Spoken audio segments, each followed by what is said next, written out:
Doubt है कोई तो पूछ लीजिए।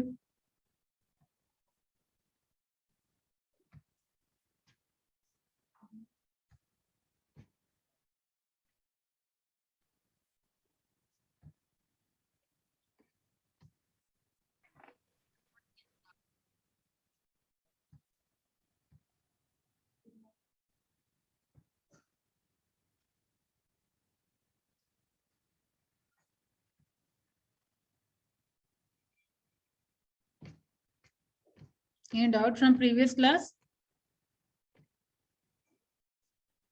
No, ma'am. Okay, what we were discussing, merit of partnership was done Yes, ma'am. and limitation was done. Type of part formation was also done, I suppose, right? Yes, ma'am. Alka Sinha, can you explain from formation of partnership? I want quick recap of that. Alka Sinha, quick recap from formation of partnership. मेरा last class join नहीं हुआ था। Aditi Kumari, yes ma'am. can you explain? Ma'am partnership partners में agreement होता है oral या फिर written में। इसमें या वह पार्टनर डीड बनता है जिसमें लिखा जाता है उसमें फर्म का नाम, नेचर, कहाँ बिजनेस प्लेस है, duration, partnership name, address partners का, अमाउंट कितना देना है, मतलब प्रॉफिट में से बांटना होता है ऐसे रेशियो में, और ये लोन में कितना परसेंट में बांटा जाता है। ड्राइंग बोलेंगे, एक तो एग्रीमेंट दोनों फॉर्म में होता है, रिटन एंड ऑरल, और जब रिटन एग्रीमेंट होता है that is known as partnership deed. ठीक है, रिटन एग्रीमेंट को ही हम लोग पार्टनरशिप डीड बोलते हैं। Yes ma'am. ठीक है, और पार्टनरशिप डीड में ये सारा चीज मेंशन होना चाहिए। नेम ऑफ द फर्म, आपका किस नेचर का बिजनेस है, कौन से प्लेस पे बिजनेस है, कितने टाइम का पार्टनरशिप होगा, और सारे पार्टनर्स का नाम और एड्रेस डिटेल में। ठीक है, कितना अमाउंट ऑफ कैपिटल कंट्रीब्यूट कौन पार्टनर कितना करेंगे। ठीक है, कितना वो विड्रॉ कर सकते हैं, विड्रॉ का भी लिमिटेशन है। प्रॉफिट शेयरिंग रेशियो अगर होगा तो कौन से रेशियो में होगा, किसका कितना रेशियो बनेगा प्रॉफिट का, और इवन रेट ऑफ इंटरेस्ट कितना मिलेगा। ठीक है, दूसरा सैलरी कमीशन की बात हुई थी। वर्क पार्टनर क्या वर्क करेंगे इसकी बात हुई थी, यानी एलोकेशन ऑफ वर्क की बात हुई थी। गुडविल के वैल्यूएशन की बात हुई थी। अगर कोई नया पार्टनर आएगा बीच में तो उसका प्रोसीजर क्या होगा, अगर कोई पार्टनर रिटायर करेंगे तो उसका प्रोसीजर क्या होगा, अगर बुक ऑफ अकाउंट मेंटेन करना है तो क्या होगा प्रोसीजर मेंटेन करने का, ऑडिट करने का क्या प्रोसीजर होगा। ठीक है, ये सारा डिसोल्यूशन क्या कौन सा मेथड होगा, सेटलमेंट ऑफ अकाउंट होगा तो कैसे होगा। ठीक है, आर्बिट्रेशन क्लाउज का प्रोविजन कि अगर हम डिस्प्यूट अगर पार्टनर्स के बीच में होता है तो आर्बिट्रेशन क्लाउज का क्या प्रोविजन है। इसके अलावा लोन या एडवांसेस भी हम ले सकते हैं बीइंग अ पार्टनर। ठीक है, रजिस्ट्रेशन भी हो गया था, रजिस्ट्रेशन में भी यही सारा चीज चाहिए। ठीक है, प्रोसीजर ऑफ रजिस्ट्रेशन क्या था।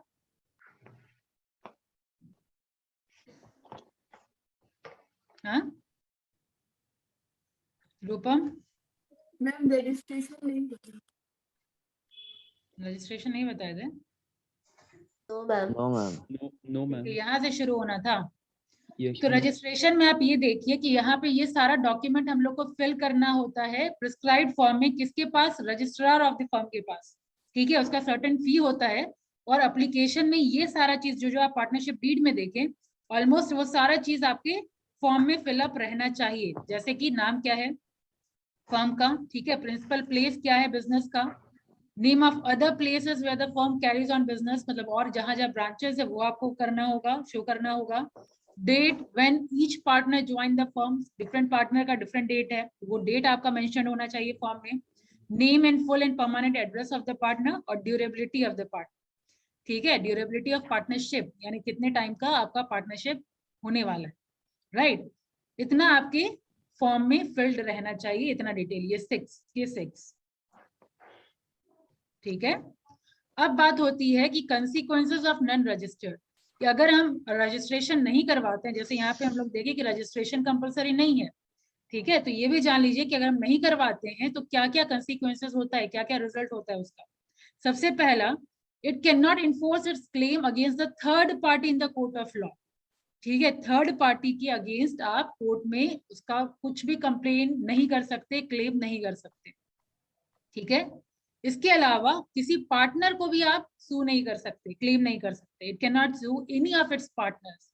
अगर मान लीजिए कोई पार्टनर बिट्रे कर रहा है, कोई गलत काम कर रहा है, तो उसके खिलाफ भी आप कोर्ट में नहीं क्लेम कर सकते। Next, a partners of an unregistered firm can not sue the firm to enforce its claim.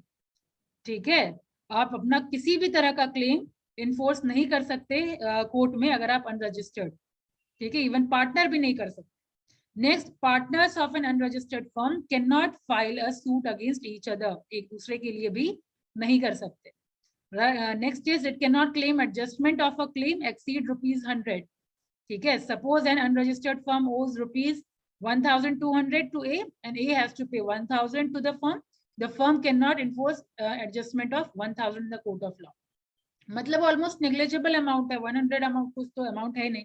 तो इन शॉर्ट कि आप किसी के अगेंस्ट आप अपने साइड से, अगर आप अनरजिस्टर्ड फर्म में, आप अपने साइड से क्लेम नहीं कर सकते, चाहे पार्टनर के लिए क्लेम करना हो, चाहे थर्ड पार्टी के लिए क्लेम करना हो, ठीक है, या किसी फर्म के लिए क्लेम करना हो।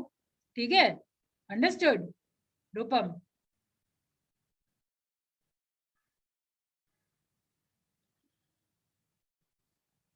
आई बात समझ में? क्या क्या कंसीक्वेंसेस हुआ अनरजिस्टर्ड फर्म का?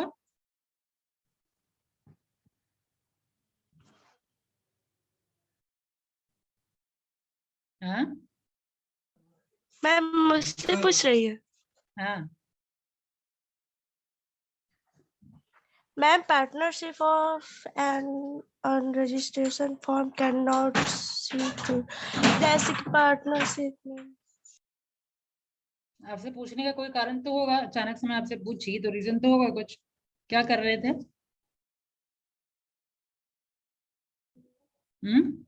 कहाँ ध्यान था? मैम कुछ लिख रहे थे थोड़ा सा। और वो कुछ में क्या आता है? ऑब्वियसली सब्जेक्ट का ही लिख रहे होंगे ना, बिजनेस एनवायरनमेंट का ही कुछ टॉपिक लिख रहे होंगे आप, या कुछ और ही लिख रहे हैं?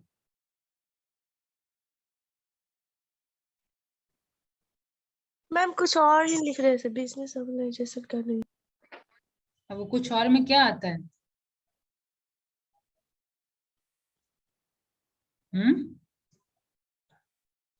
जब आप बिजनेस ऑर्गेनाइजेशन के क्लास में बैठे हैं तो कुछ और कैसे लिख सकते हैं आप? या तो क्लास ज्वाइन ही नहीं करिए, कुछ और ही लिखिए आप।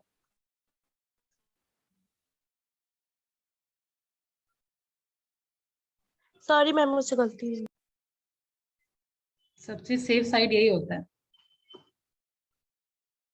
दोबारा सुनिए या कोई और बताइए क्या समझे आप, कॉन्सिक्वेंसेस क्या समझ में आया? प्रीति कुमारी, रूल 40।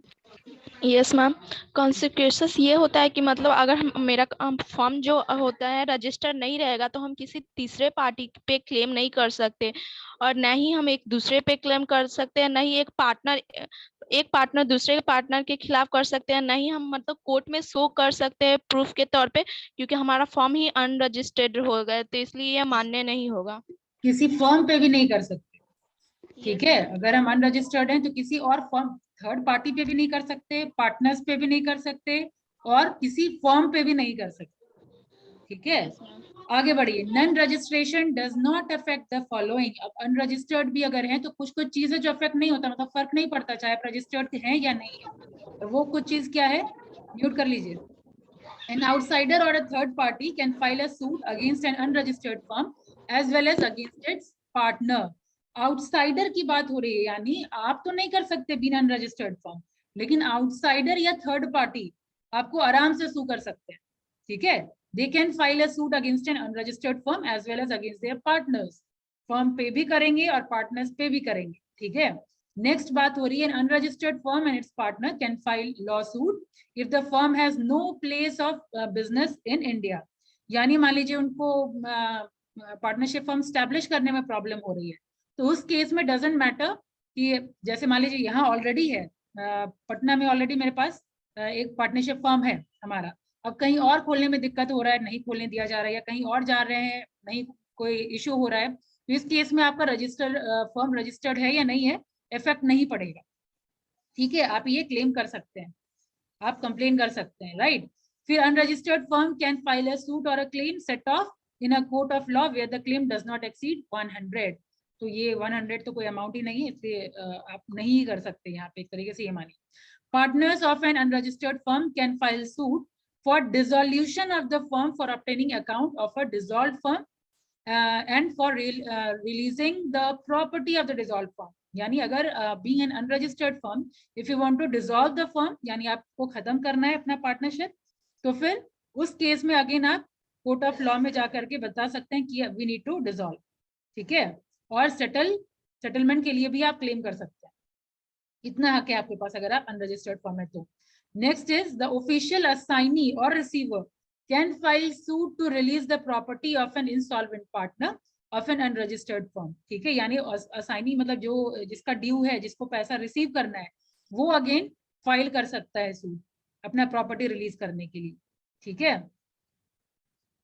जैसे मान लीजिए अनरजिस्टर्ड फर्म का कोई पार्टनर इंसॉल्वेंट हो गया, ठीक है, और कोई अगर किसी को रिसीव करना है, पैसा उसका ड्यू है, तो वो क्लेम कर सकता है कोर्ट, ठीक है। उससे कोई फर्क नहीं पड़ता है कि आपका फर्म रजिस्टर्ड है या अनरजिस्टर्ड है।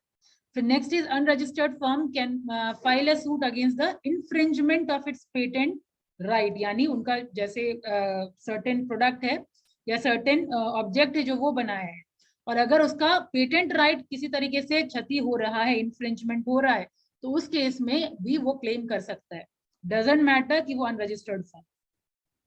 समझ आया? दोबारा कर रही हूँ कि क्या हम लोग देख रहे हैं, अनरजिस्टर्ड फर्म है तो सबसे पहले क्या क्या इफेक्ट नहीं होगा। सबसे पहले कि आउटसाइडर या थर्ड पार्टी आपको फाइल कर सकते हैं, क्लेम कर सकते हैं सूट, ठीक है। नेक्स्ट इज अगर क्या प्लेस ऑफ बिजनेस नहीं मिल पा रहा है तो अगेन वो क्लेम कर सकते हैं। इसके अलावा अगर आपको डिसॉल्व करना है फर्म तो आप क्लेम कर सकते हैं, प्रॉपर्टी अपना लेने के लिए आप क्लेम कर सकते हैं, सेटलमेंट के टाइम पे आप क्लेम कर सकते हैं, ऑफिशियल जो रिसीवर है वो क्लेम कर सकते हैं, और अगर पेटेंट राइट आपका इन्फ्रिंजमेंट हो रहा है तो वो क्लेम कर सकते हैं। इतना चीज है इसमें अनरजिस्टर्ड फर्म जो अफेक्ट नहीं होगा, जो राइट अफेक्ट नहीं होगा अनरजिस्टर्ड फर्म का। क्लियर? चंदा? Yes ma'am.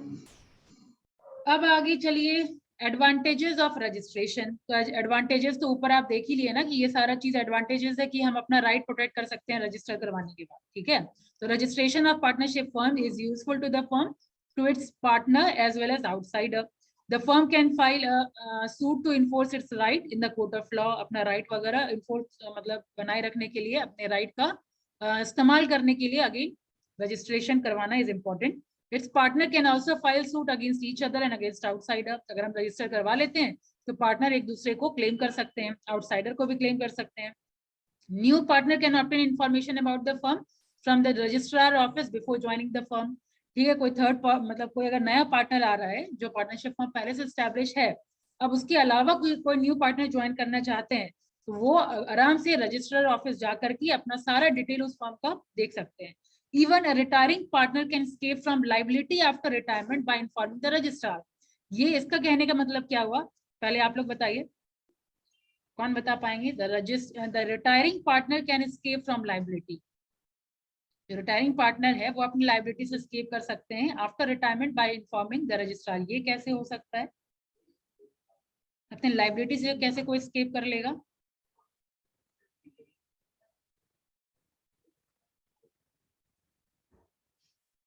First case, yes ma'am, first case तो ये हो सकता है कि मतलब किसी पार्टनर के रिटायरमेंट के बाद अगर फर्म लायबिलिटी ओन करता है तो वो मतलब उसके लिए वो रिटायरमेंट पार्टनर जो होगा वो जिम्मेदार नहीं होगा, तो वो इसके लिए पे नहीं करेगा। यानी जब कोई पार्टनर रिटायर कर गया, अब उसके बाद सर्टेन कंसिक्वेंसेस अगर आता है तो उसके लिए रिटायरिंग पार्टनर जो वो जिम्मेदार नहीं है। इसीलिए कहा जाता है जब आप रिटायर कर रहे हैं तो वहां रजिस्ट्रार ऑफिस में जाके आपको इन्फॉर्म करना होगा कि from this date I am retiring, और इस डेट के बाद से पार्टनरशिप फर्म में जो कुछ भी होगा आई am not responsible for that. ठीक है, उसके बाद बाकी पार्टनर चाहे भी तो कुछ नहीं कर सकते, क्योंकि you have already inform in the registrar office. समझ आया? तो वही है यहाँ पे मैम लिखा हुआ। मैम व्हाट इफ कि मैंने रजिस्टर में नहीं बताया कि मैं रिटायर कर रहा हूँ, तो आप फंस सकते हैं, आपके पार्टनर्स खुद फंसा सकते हैं आपको।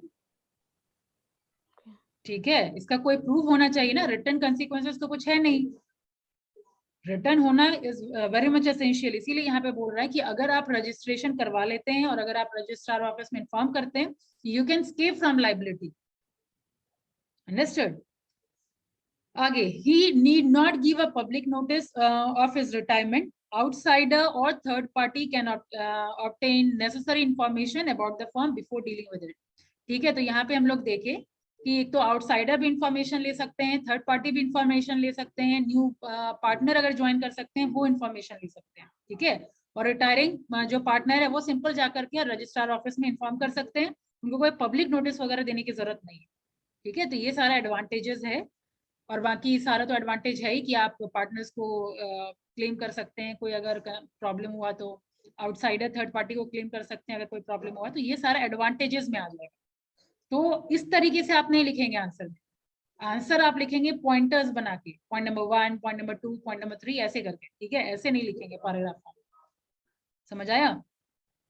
If you want to achieve good marks then उसके लिए सजेशन है, बाकी you are always free to do whatever you want, लेकिन सजेशन है कि आप पॉइंटर्स में लिखें तो ज्यादा बेहतर होगा। यहां तक क्लियर है?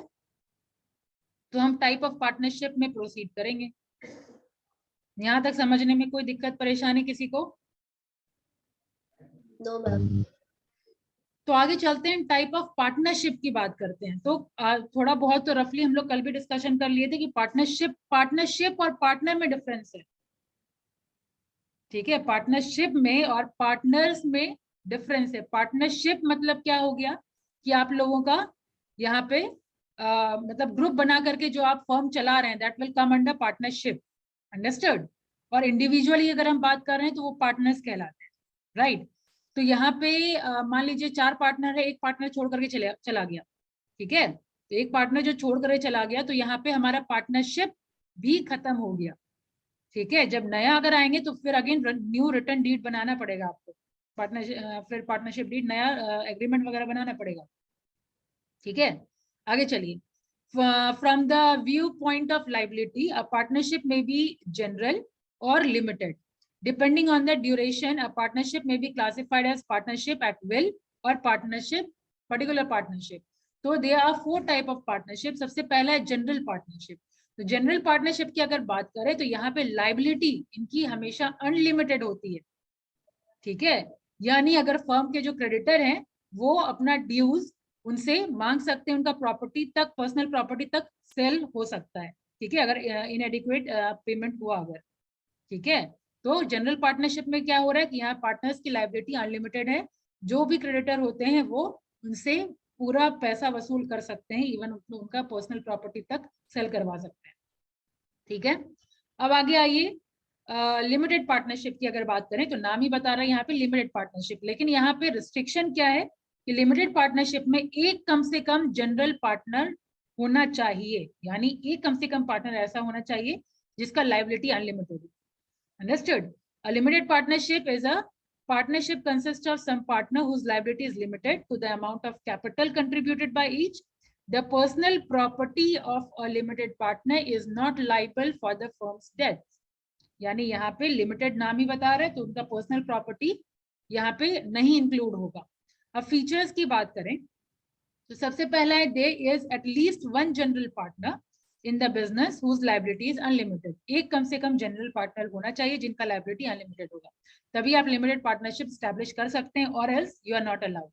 ठीक है, next is the liability of other partner called special और limited partner can fee limited to its capital contribution. ठीक है, बाकी पार्टनर का यहाँ पे क्या होगा कि जितना कैपिटल कंट्रीब्यूशन होगा उतने की ही लायबिलिटी होगी। इनफैक्ट आप ये समझ लीजिए कि इंडिया में ये अलाउड नहीं है, लिमिटेड पार्टनरशिप अलाउड ही नहीं है। ठीक है, ये सारा जो फीचर्स आप देख रहे हैं, इंडिया में परमिशन नहीं है लिमिटेड पार्टनरशिप खोलने का। आगे देखिए, अ स्पेशल और limited partner has no authority to take part in management of the firm. जो लिमिटेड पार्टनर हैं उनको मैनेजमेंट में हिस्सेदारी की भी अनुमति नहीं है। He has no right to act on behalf of the firm और अदर पार्टनर।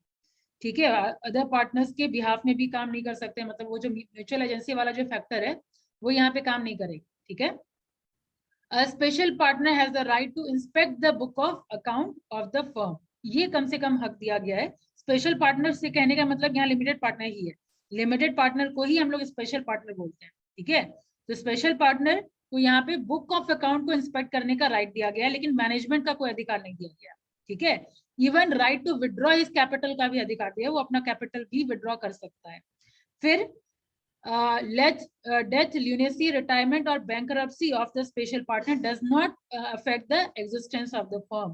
क्योंकि उनका लिमिटेड है यहाँ पे, तो लिमिटेड होने की वजह, लिमिटेड लाइबिलिटी होने की वजह से क्या हो रहा है यहाँ पे, डेथ या ल्यूनेसी की वजह से या रिटायरमेंट की वजह से उस पर्टिकुलर पार्टनर का अगर रिटायरमेंट हो जाता है या कोई ऐसा सर्टेन केसेस हो जाता है, तो पार्टनरशिप फर्म डिसॉल्व नहीं कर रहा है, firm as it is existence में रहेगा। ठीक है, फर्म पे कोई इफेक्ट नहीं पड़ता। Last one is the limited partnership must be registered under the law। Limited partnership is now allowed in India। ठीक है, अब इंडिया में अलाउड है, राइट। तो ये लिमिटेड पार्टनरशिप का ये प्रोविजन है, पहले अलाउड नहीं था। समझ आया? अब अलाउड है, पहले अलाउड नहीं था। But here you need to check this. खैर आगे बढ़ते हैं, ये वाला पॉइंट एक बार चेक कर लीजिएगा अभी कि फिलहाल अलाउड है या नहीं है। आगे बढ़ते हैं, मेरिट की बात कर रहे हैं। Limited partnership has the following merit. Number 1, it enables mobilisation of capital from person who do not want to take unlimited risk. ठीक है, जो अनलिमिटेड रिस्क लेना नहीं चाहते हैं उनके लिए ये एडवांटेज है। ठीक है, it facilitates independent control by the general partner since the special partner can not interfere in day to day management of the business. This result in quick decision and reduce the possibility of dispute regarding the firm's business policy. चूंकि यहाँ पे control general partner के हाथ में है, इसीलिए special partner को interfere करने की जरूरत नहीं है मैनेजमेंट में। इसकी वजह से क्या हो रहा है कि क्विक डिसीजन हो रहा है। ठीक है, डिस्प्यूट का चांसेस भी कम है, क्योंकि उन लोग को ऑलरेडी पता है कि we don't need to interfere in this business activity. ठीक है, बस उनका काम होता है कैपिटल लगा। आगे बढ़िए, limited partnership is more stable because the death, lunacy and bankruptcy of the limited partner does not affect it's continuity. ठीक है, ज्यादा स्टेबल है जनरल पार्टनर के कंपैरिजन में। अगर इसका डेथ या सर्टेन एक्टिविटी, सर्टेन कंसीक्वेंसेस अगर हो जाता है, उस केस में फर्म की कंटिन्यूटी पे कोई इफेक्ट नहीं होता है। ठीक है, और अब लिमिटेशन की बात करें तो firm's credit worthiness is reduced due to the limited liability of special partner. Credit worthiness मतलब क्या बच्चों की, आज आप हैं कल नहीं हो, कभी भी आप छोड़ भी सकते हैं, लायबिलिटी भी लिमिटेड है आपकी, तो ऑब्वियसली क्रेडिट वर्दीनेस भी ऑटोमेटिकली कम हो जाता है।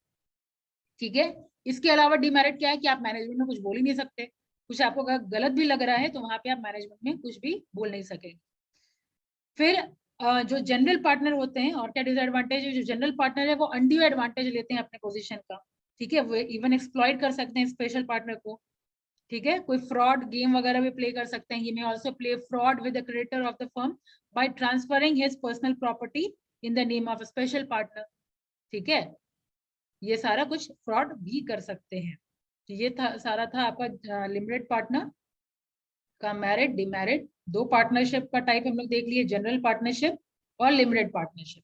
ठीक है, तो ये एक तरीके से आप मैम दोनों का एक्ट सेम ही है क्या, पार्टनरशिप एक्ट और या अनलिमिटेड लिमिटेड पार्टनरशिप एक्ट दोनों का सेम ही होता है कि डिफरेंस होता है? सारा चीज पार्टनरशिप एक्ट ही पढ़ रहे हैं हम लोग, पार्टनरशिप एक्ट के थ्रू ही गवर्न हो रहा है। ये टाइप ऑफ पार्टनरशिप पढ़ रहे हैं। ठीक है, टाइप ऑफ पार्टनरशिप में type on the basis of liability आप ऐसे डिस्ट्रीब्यूट कर सकते हैं। ठीक है, समझ आया? अगर आप चार्ट बनाएंगे, अगर आप अच्छा नोट्स बनाना चाहते हैं तो टाइप ऑफ पार्टनरशिप को चार्ट फॉर्म में निकालिए। यहाँ बोर्ड नहीं है, ऐसे आप एक्सप्लेन कर सकते हैं। एक ब्रांच आप निकालिए on the basis of liability ठीक है। On the basis of liability दो टाइप हो जाएगा, जनरल पार्टनरशिप और लिमिटेड पार्टनरशिप, ठीक है। अब नेक्स्ट टाइप होता है आपका ड्यूरेबिलिटी के बेसिस पे, ठीक है। ड्यूरेबिलिटी के बेसिस पे अगर हम डिफाइन करें तो at will, partnership at will और पर्टिकुलर पार्टनरशिप, ठीक है। ये ड्यूरेबिलिटी पे है। यहाँ पे तो कंटिन्यूएशन में दिया है, आप चार्ट बना करके उसको दो बेसिस पे डिफाइन कर सकते हैं, on the basis of liability और on the basis of durability. On the basis of liability, there are two types, general and limited, and on the basis of durability, there are two types, partnership at will and particular partnership. अब at will क्या होता है, ये कल मैंने बताया था, कौन बताएगा? Susmita. Yes ma'am. Partnership at will में जब चाहे तब बंद कर सकते हैं। इनडेफिनिट पीरियड के लिए होता है कि अगर आपकी इच्छा है, मतलब विल है ना, आपकी विल मतलब क्या हुआ, आपकी इच्छा। अगर आपकी इच्छा है तो कंटिन्यू रखिए, अभी इच्छा नहीं है तो आप खत्म कर सकते हैं, ठीक है। तो ये इनडेफिनिट टाइम पीरियड के लिए यहाँ पे टाइम पीरियड डिफाइन नहीं होता, ठीक है।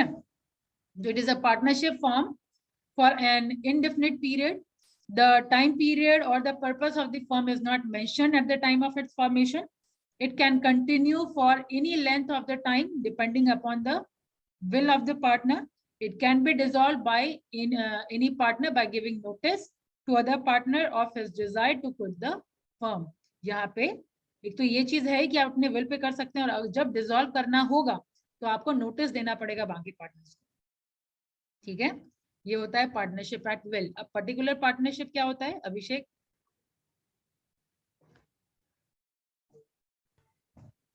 It's a partnership formed over a particular time of period to achieve. कल बताया था मैंने पर्टिकुलर पार्टनरशिप की, यहाँ पे प्रोजेक्ट पे डिपेंड करता है, ठीक है। आपका काम कौन सा है, वो कितने टाइम पीरियड के अंदर वो खत्म हो जाएगा, ठीक है। पर्टिकुलर पार्टनरशिप एक स्पेसिफिक टाइम पीरियड तक, या तो आप यहाँ पे डिनोट करेंगे कि 5 इयर्स तक का पार्टनरशिप है, ठीक है, या 2 इयर्स तक का पार्टनरशिप है, या स्पेसिफाई करिए, या नहीं तो आप ये बोलिए कि ये ऑब्जेक्टिव मेरा कंप्लीट हो जाएगा तो पार्टनरशिप खत्म हो जाएगा। अंडरस्टूड? समझ आया? तो ये डिफरेंस है on the basis of duration. At will यानी इंडेफिनिट टाइम पीरियड, और यहाँ पे स्पेसिफिक टाइम पीरियड, और या फिर स्पेसिफिक ऑब्जेक्टिव अचीव करने तक आपका वो पार्टनरशिप फॉर्म रहेगा। It automatically dissolve on the expiry of a specific period or on the completion of the specific purpose for which it was formed. Right? ये है आपका particular partnership. यहाँ तक नोट्स बना लीजिएगा, ये डिफरेंशिएशन करके है, ठीक है। लिमिटेड पार्टनरशिप जो अभी पढ़े वही सारा कुछ टेबुलर फॉर्म में दिया हुआ है। उसके बाद नेक्स्ट टॉपिक है टाइप ऑफ पार्टनर्स। तो फिलहाल टाइप ऑफ पार्टनर के लिए फ्रेश है दिमाग? आगे बढ़े। Yuvraj Singh. Yes ma'am. Type of partnership थोड़ा एक्सप्लेन कर दीजिए।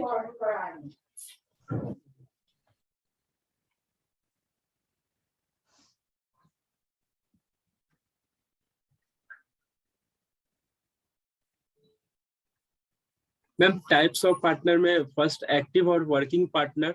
एक्टिव और वर्किंग पार्टनर। एक मिनट टाइप ऑफ पार्टनर्स मैं बोल ही नहीं रही हूँ। पार्टनरशिप ये तो मैं पढ़ा ही नहीं हूँ अभी। पार्टनर्स का पार्टनरशिप जो मैंने बताया उसको मैं रिपीट करने को। Ma'am partnership, ma'am general partnership जिसमें अनलिमिटेड लायबिलिटी। पहले ऐसे एक्सप्लेन करिए, on the basis of liability they are two type of partnership. अब आगे प्रोसीड करिए। Yes ma'am, general partnership first और second limited partnership. General partnership में ये होता है कि उसमें अनलिमिटेड लायबिलिटीज होती है, जिसमें कि अगर कंपनी डूबता है तो उसमें पर्सनल प्रॉपर्टीज भी सेल हो जाएगा। और मैम जनरल पार्टनरशिप में एक पार्टनर अनलिमिटेड लायबिलिटीज का होना चाहिए लिमिटेड पार्टनरशिप में। यस मैम, लिमिटेड पार्टनरशिप में। और मैम इसमें मेरिट्स और डिमेरिट्स भी है। लिमिटेड पार्टनर को मैनेजमेंट में कोई भी डिसीजन लेने का राइट नहीं दिया गया है, और मैम वो जब चाहे तब अपना कैपिटल विड्रॉ भी कर सकता है। और मैम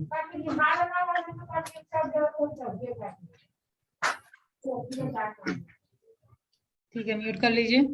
यस मैम। नेक्स्ट बताइए, Abhijeet Raj. Yes ma'am. Next, on the basis of ma'am limited partnership. Limited तो हो गया, on the basis of next आपका टाइप बताना है। Partnership at will.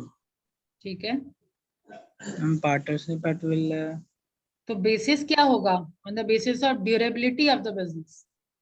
ठीक है, On the basis of durability of the business, there are two types: partnership at will and particular partners. ठीक है, Partnership at क्या होता है? मुझे याद नहीं है उतना।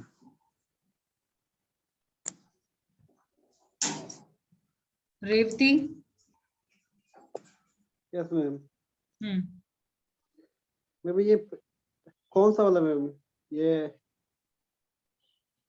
सेकेंड वाला मैम, ये फर्स्ट वाला? भैया डिस्कशन हो रहा था, कहाँ थे आप? सेकंड वाले की बात हो रही है, ड्यूरेबिलिटी के बेसिस पे आपको डिफाइन करना। मैम एट विल पे कभी भी पार्टनरशिप को डिसॉल्व किया जा सकता है। एट पार्टिकुलर में जब कोई कॉमन पर्पस के लिए किसी भी सर्टेन टाइम के अंदर जो कॉमन प्रोजेक्ट को कंप्लीट करना होता है, वो कंप्लीट करके उसमें उनको डिसॉल्व। करेक्ट, या तो स्पेसिफिक टाइम पीरियड हम यहाँ डिफाइन करेंगे, या फिर जो आपका स्पेसिफिक पर्पस है या ऑब्जेक्टिव है वो अकम्प्लिश हो गया, तो यहाँ पे हमारा पार्टनरशिप खत्म कर सकते हैं आराम से। लेकिन हाँ, नोटिस देना इज कंपलसरी। ठीक है, तो इतना था आपका टाइप ऑफ पार्टनरशिप। अब आते हैं टाइप्स ऑफ पार्टनर्स की बात करते हैं। ठीक है, टाइप ऑफ पार्टनर्स में नंबर 1 इज एक्टिव और वर्किंग पार्टनर। तो नाम ही स्पेसिफाई कर रहा है, यहाँ पे एक्टिव है और वर्किंग पार्टनर है। एक्टिव पार्टनर कहने का मतलब हर चीज में एक्टिव होगा वो। Such a partner contribute capital and also take active part in management of the firm, also bear an unlimited liability of the firm's debts, और ही share the profit and loss of the firm।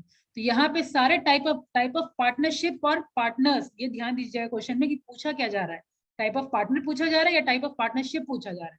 अगर partner पूछा जा रहा है तो ये करेंगे, partnership पूछा जा रहा है, दोनों दो अलग अलग चीज है। ठीक है, तो यहाँ टाइप ऑफ पार्टनर में हम यही 4 चीज देखेंगे कि कैपिटल कंट्रीब्यूट कर रहा है कि नहीं, सारे पार्टनर में देखिए। ठीक है, कि वो कैपिटल कंट्रीब्यूट कर रहा है कि नहीं, मैनेजमेंट में हिस्सेदारी ले रहा है कि नहीं, लाइबिलिटी में क्या है उसका, लिमिटेड है या अनलिमिटेड है, और प्रॉफिट एंड लॉस शेयर कर रहा है कि नहीं। बस यही 4 चीज आप में सबको डिफरेंशिएट करेगा। ठीक है, लेकिन एक्टिव में क्या हो रहा है, चारों चीज हो रहा है, लाइबिलिटी भी अनलिमिटेड है। ठीक है, आपका मैनेजमेंट में भी पार्टिसिपेट कर रहा है, राइट। तो इसको लिखने का तरीका क्या होना चाहिए, या तो आप मैनेजमेंट जो चीज कर रहा है उसमें आप टिक कर लीजिए, ये आपको याद रखने के लिए। बाकी लिखना तो आपको पूरा लैंग्वेज देना होगा, लेकिन आपको तुरंत रिवीजन के लिए कीवर्ड आपका ये है कि ये 4 पॉइंट लिख लीजिए, और जिसमें जो कर रहा है उसको टिक कर लीजिए, जिसमें जो नहीं कर रहा है लीव दैट और क्रॉस दैट। ठीक है, लाइक क्या क्या लिखेंगे, सबसे पहले मैनेजमेंट, पहले कैपिटल, फिर मैनेजमेंट, फिर लाइबिलिटी, और फिर प्रॉफिट एंड लॉस। तो हम लोग कैपिटल देखिए कर रहा है टिक, मैनेजमेंट कर रहा है टिक, लाइबिलिटी अनलिमिटेड, ठीक है, और लास्ट में प्रॉफिट एंड लॉस टिक। ठीक है, आगे चलिए स्लीपिंग और डॉर्मेंट पार्टनर की अगर बात करें तो नाम बता रहे हैं स्लीपिंग है। ठीक है, इनएक्टिव पार्टनर है। स्लीपिंग और डॉर्मेंट मतलब क्या, इनएक्टिव पार्टनर है तो उसका काम क्या होगा, कैपिटल कंट्रीब्यूट करना ही सिर्फ काम होगा। ये चूंकि इनएक्टिव है तो कोई मैनेजमेंट में पार्टिसिपेशन नहीं होगा। लेकिन प्रॉफिट एंड लॉस में अगेन कैपिटल दे रहा है तो प्रॉफिट एंड लॉस में अपना शेयर लेगा, और liability of the firm again इसका अनलिमिटेड होता है। तो यहाँ पे क्या देखिए, सारा चीज टिक, बस मैनेजमेंट क्रॉस। यस, लैंग्वेज देना है एग्जाम में, क्रॉस और टिक नहीं करिएगा। ठीक है, इवन इंटरनल में भी नहीं, ये मैं याद रखने का तरीका बता रही हूँ क्योंकि ये काफी कंफ्यूजिंग होता है, हम लोग भूल जाएंगे। ऑब्वियसली सारा जब सिलेबस खत्म हो जाएगा भूल जाएंगे कौन सा मैनेजमेंट में हिस्सा लेता था, कौन सा कैपिटल में कंट्रीब्यूट करता था, कंफ्यूजन हो जाएगा। इस तरीके से क्या होगा, कंफ्यूजन नहीं होगा। कंफ्यूजन अवॉइड करने के लिए ये पॉइंटर्स है। तो यहाँ पे सिर्फ मैनेजमेंट में क्रॉस, बाकी सब में टिक। ठीक है, कैपिटल में टिक, प्रॉफिट एंड लॉस में टिक, और लाइबिलिटी में अनलिमिटेड। ठीक है, अब आगे बढ़ते हैं सीक्रेट पार्टनर। तो सीक्रेट पार्टनर कहने का मतलब यहाँ पे भी कैपिटल में तो कंट्रीब्यूट कर रहा है, इवन एक्टिव पार्ट भी ले रहा है मैनेजमेंट में, प्रॉफिट एंड लॉस भी कर रहा है, और आपका लाइबिलिटी भी अनलिमिटेड है, लेकिन इसका कनेक्शन फर्म के साथ है। ये जनरल पब्लिक को पता नहीं है, ठीक है, इसीलिए इसको सीक्रेट पार्टनर बोला जा रहा है। नाम ही बता रहा है सीक्रेट पार्टनर कि ये पार्टनर एग्जिस्टेंस में है, पब्लिक के नजर में नहीं है, इसीलिए सीक्रेट पार्टनर है ये, ठीक है। बाकी सब में टिक टिक। अब आइए लिमिटेड पार्टनर। लिमिटेड पार्टनर की बात करें तो liability of such partner is limited, नाम ही बता रहा है लिमिटेड है, तो लायबिलिटी लिमिटेड है to the extent of his share in the capital expenditure and profit of the firm. He is not entitled to take active part in management, तो जिसका obviously liability ही limited है तो management में part नहीं लेगा। और the firm is not dissolved in the event of his death or lunacy और bankruptcy, यानी इस पार्टनर के साथ अगर कोई प्रॉब्लम होता है तो आपका जो पार्टनरशिप फर्म है वो डिसॉल्व नहीं होगा, ठीक है। अब नेक्स्ट है पार्टनर इन प्रॉफिट ओनली, तो नाम ही बता रहा है कि ये सिर्फ प्रॉफिट के टाइम ही आएगा, ओनली लिखा हुआ है ना, यानी सिर्फ प्रॉफिट में पार्टिसिपेट करेगा, लॉस में पार्टिसिपेट नहीं करेगा। और ये सारा चीज आपको पहले ही मेंशन कर देना है, पहले ही बताया गया है कि जो भी प्रॉफिट एंड लॉस का जो भी शेयरिंग है वो आपको पहले स्पेसिफाई करना है। तो इस टाइप के पार्टनर क्या कर रहे हैं, जब प्रॉफिट होगा तब आएंगे लेकिन लॉस में शेयर नहीं करेंगे। तो इस हिसाब से लाइबिलिटी इसकी जो होती है वो भी आपका अनलिमिटेड होता है, but he does not take part in management of the firm, ठीक है, मैनेजमेंट में वो हिस्सा नहीं लेगा, ठीक है, बस प्रॉफिट कैपिटल तो इंट्रोड्यूस करेगा ना, कैपिटल इंट्रोड्यूस करेगा, उसमें भी टिक होगा, कैपिटल इंट्रोड्यूस कर रहा है, ठीक है, और प्रॉफिट में बस हिस्सा ले रहा है, लॉस में हिस्सा नहीं लेगा, और आपका जो मैनेजमेंट है उसमें भी हिस्सा नहीं लेगा, वो भी क्रॉस, ठीक है। नेक्स्ट आपका है नॉमिनल और ऑस्टेंसिबल पार्टनर। देखिए नॉमिनल मतलब क्या हुआ कि एक्चुअल में पार्टनर है नहीं लेकिन आप शो ऑफ कर रहे हैं एज अ पार्टनर, ठीक है। तो such a partner neither contribute capital, nor takes part in the management of the business. He does not share in the profit or loss of the firm. एक minute,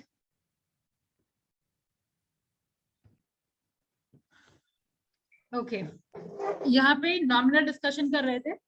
तो such a partner neither contribute capital, nor take part in management of the business, ठीक है, ना आपका capital contribute कर रहा है, ना मैनेजमेंट में कर रहा है, ना प्रॉफिट एंड लॉस कर रहा है।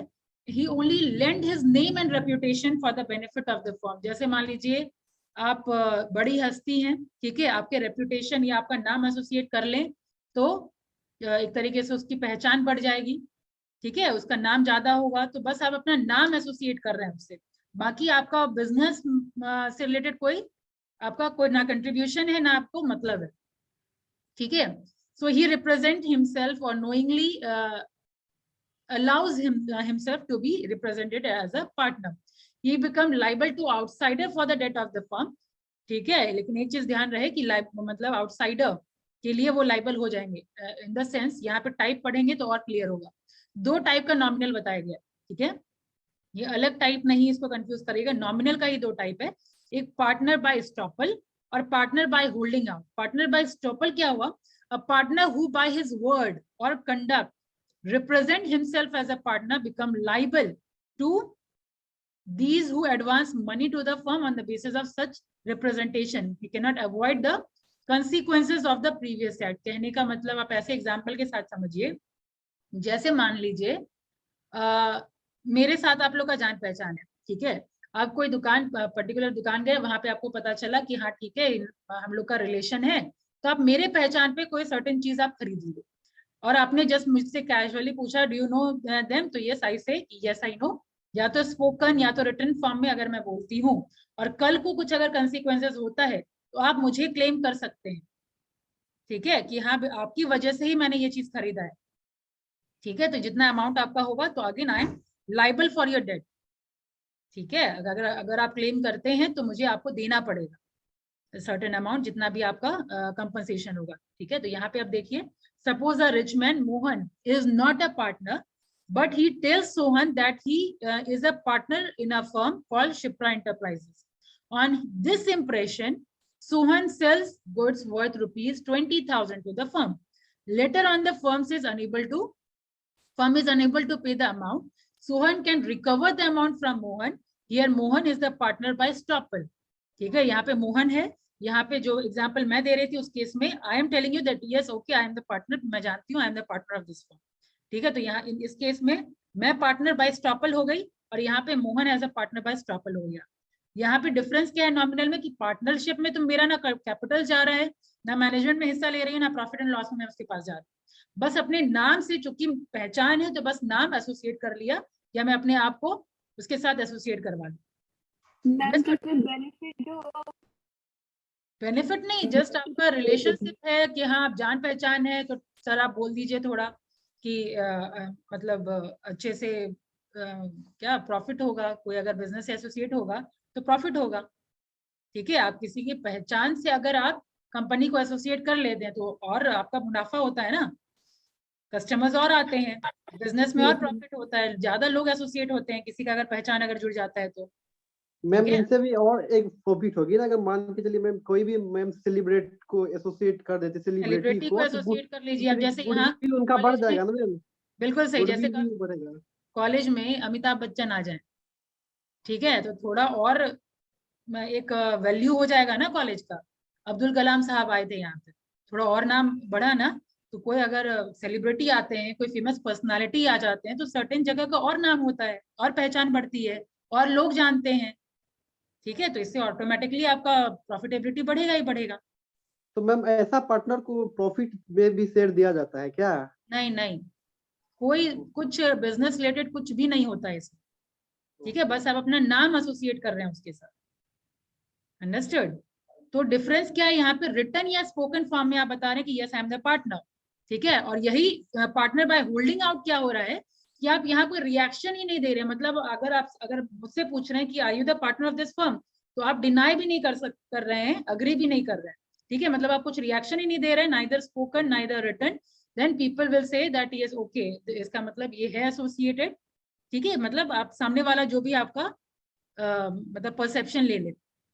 Okay, if you are not denying then also you are partner by holding out. तो यही डिफरेंस है, यहाँ पे आप नाम एसोसिएट कर रहे हैं bye estoppel, by holding out. When a person is declared as a partner and he does not deny this, even after becoming aware of it, he becomes liable to third party who lend money or credit to the firm on the basis of such declaration. ठीक है, आप deny भी नहीं कर रहे हैं कि हाँ आई am not the partner of this firm, तो उस केस में आप पार्टनर बाय होल्डिंग आउट है, और उस केस में भी आप लाइबल हैं थर्ड पार्टी के लिए। ठीक है, अगेन एग्जांपल, सेम एग्जांपल है कि suppose Shipra tells Sohan in the presence of Mohan that Mohan is the partner of the firm of Shipra Enterprises. ठीक है, Shipra Sohan को बोल रही है मोहन के प्रेजेंस में कि मोहन इस Shipra Enterprises का एंटरप्राइजेस है, ये सॉरी पार्टनर है। तो Mohan does not deny it, वो मना भी नहीं किया, वहां कुछ रिएक्शन नहीं दिया, तो ऑब्वियसली क्या, अगर वो कुछ नहीं कह रहा है तो मतलब तो सोहन को क्या मैसेज जाएगा, yes he is the partner.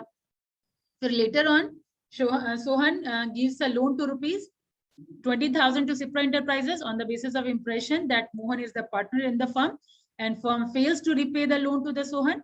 तो इस केस में Mohan is liable to pay ₹20,000 to Sohan. Here Mohan is partner by holding out.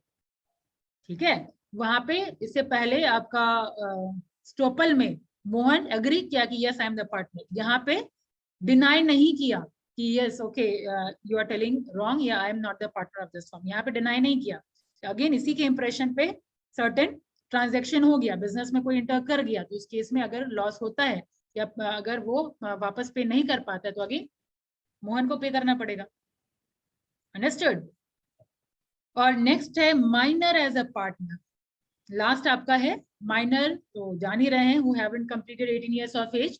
तो minor can not become a partner, यहाँ ऊपर ही देख चुके हैं कि पार्टनर तो नहीं बन सकते, because he is not qualified to enter into the contract, but he can admit to the benefit of the partnership with mutual consent of all the partners. ठीक है, सिर्फ बेनिफिट में उसकी हिस्सेदारी वो ले सकते हैं, वो भी सारे पार्टनर्स की सहमति होगी तो ही। ठीक है, और अगर मान लीजिए सारे पार्टनर की सहमति हो गई, on being so admitted, a minor becomes entitled to share the profit of the firm. ठीक है, प्रॉफिट भी में भी हिस्सेदारी ले सकता है, इंस्पेक्ट भी कर सकता है, book of inspect and copy the book of account of the firm, but he cannot take active part in the firm's management. ठीक है, फर्म मैनेजमेंट में भी हिस्सा नहीं ले होगा, और लाइबिलिटी भी इसकी लिमिटेड ही होगी to the extent of the share in the capital and profit of the firm. ठीक है, इसके अलावा he can not file a suit against the firm और its partner to get his share except when he wants to dissociate himself from the firm, जब वो firm से हटना चाहता होगा या रिश्ता नाता तोड़ना होगा तो ही वो कंप्लेन कर सकता है, और एल्स उसके पास हक नहीं है। क्या क्या चीज देखिए, माइनर पार्टनर क्या कर सकता है, एक तो कॉन्ट्रैक्ट में वो हिस्सा नहीं ले सकता, ठीक है, पार्टनर नहीं बन सकता, लेकिन बाकी पार्टनर्स के म्यूचुअल कंसेंट से वो इंटर कर सकता है पार्टनरशिप फॉर्म में, लेकिन वो मैनेजमेंट में हिस्सेदारी नहीं ले सकता और लायबिलिटी भी उसकी लिमिटेड होगी।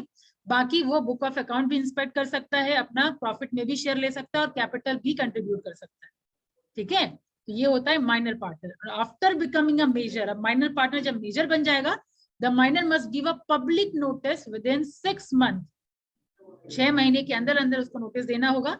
If he want to break off his connection with the partnership firm, if he does not give such a notice within 6 months, or if he decide to remain in the firm, he become liable to the unlimited extent of the death of the firm from the date he was admitted to the benefit of the partnership.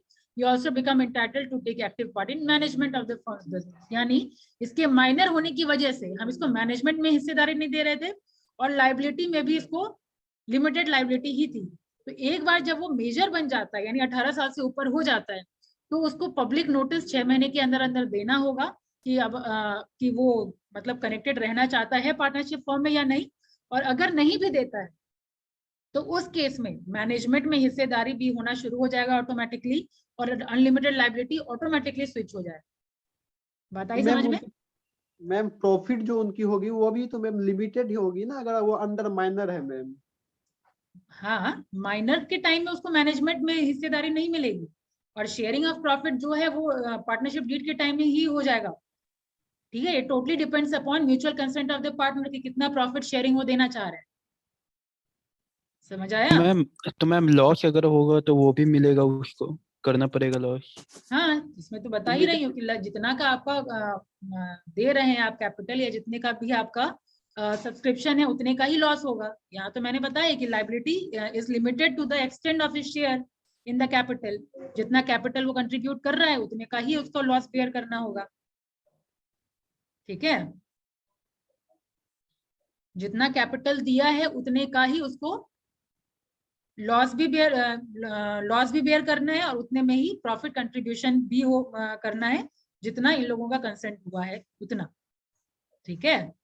और जब एक बार minor हो जाएगा तो public notice देंगे अगर आपको continue नहीं करना है तो, और अगर कंटिन्यू कर रहे हैं तो ऑटोमेटिकली आपका अनलिमिटेड लायबिलिटी हो जाएगा, ऑटोमेटिकली मैनेजमेंट में भी आपको हिस्सा लेना पड़ेगा। अब mutual right and obligation of partner next day करना है।